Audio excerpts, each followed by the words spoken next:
তো সেক্ষেত্রে দাঁড়িয়ে এসএসএ, তাহলে সর্বশিক্ষা অভিযানের কথাটা আমরা প্রত্যেকেই জানি।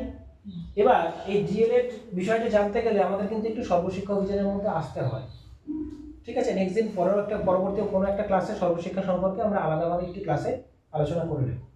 তাহলে এই যে নিম্ন প্রাথমিক আর উচ্চ প্রাথমিককে মিলিয়ে আমরা কিন্তু এলিমেন্টারি এডুকেশনে গেলাম। এবার এই এলিমেন্টারি এডুকেশনে যেতে গেলে দেখুন আমাদের 1937-এ কিন্তু গান্ধীজির বেসিক এডুকেশন সম্পর্কেও জানতে হয়, তাই না?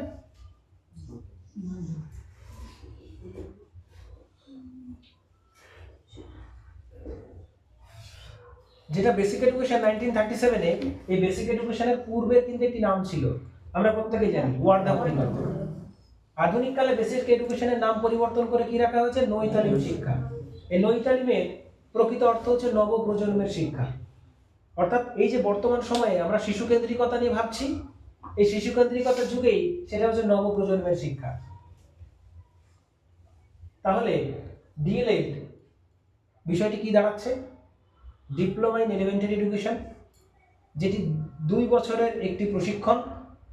প্রথম বছরে 700 নম্বরের পরীক্ষা দিই, থিওরিটিক্যাল ইন্টারনাল এবং থিওরিটিক্যাল এক্সটার্নাল মিলে, প্র্যাকটিকাম ইন্টারনাল প্র্যাকটিকাম এক্সটার্নাল মিলে।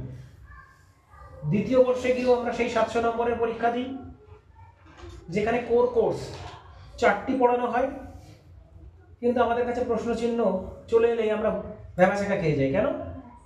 আমরা জানি তো CC02, CC03, CC04, কিন্তু আমাদের প্রত্যেকের অবগতির জন্য এটা জানতে হবে যে CC05 বলেও একটা কোর কোর্স ওখানে আছে, সেটাকে বলছি আমরা কম্পিউটার এডুকেশন, যার 100 নম্বর সম্পূর্ণরূপে কিন্তু ইন্টারনাল এক্সটার্নাল ইভ্যালুয়েশন হয় না। তাহলে সেক্ষেত্রেও এখানে 700 নম্বরের ক্ষেত্রে theoretical internal external, practicum internal external মার্কসগুলোকে কিন্তু খুব সুন্দর করে আমাদের জেনে নিতে হবে। সিসির পুরো নাম বলে দিলাম। এরপর রয়েছে সিপিএস। সিপিএস এর ফুল ফর্ম কি? Compulsory pedagogic studies. অনেক জায়গায় বা সিলেবাস বুকে আপনারা কিন্তু ভিন্ন ধরনের নাম দেখে থাকবেন, কিন্তু সিপিএস এর পুরো নাম হচ্ছে কম্পালসারি পেডাগগিক স্টাডিজ।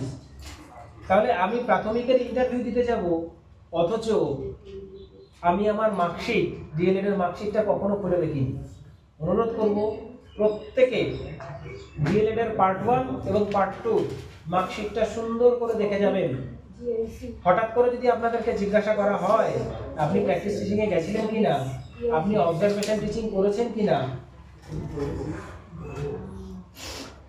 তাহলে এই বিষয়গুলো কিন্তু খুব প্রাসঙ্গিক আপনাদের জন্য। তাহলে আশা করি আজকের ক্লাসটা আপনাদের অ্যাবাউট ডিএলএড বিষয়টি আপনাদেরকে বেশ কিছু ডেটা দিয়ে আপনাদেরকে হেল্পফুল করার চেষ্টা করলাম। আশা করছি এটা আপনাদের কাজে হবে।